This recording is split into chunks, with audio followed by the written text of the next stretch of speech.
કેમ છો મિત્રો? પણ જિંદગીમાં કશું જ ના બચ્યું હોય ને ત્યારે આપણું ભવિષ્ય તો બચ્યું જ હોય. એટલે થોડી ઘણી તકલીફો તો આવવાની જ.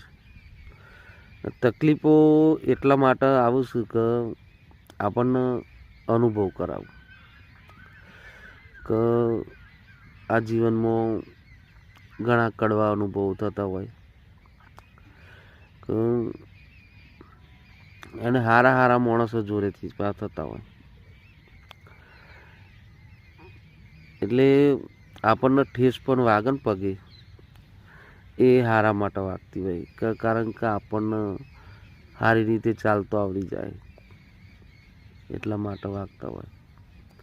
એટલે ઘણા દુઃખો આપણને અનુભવ કરવા માટે આવતા હોય.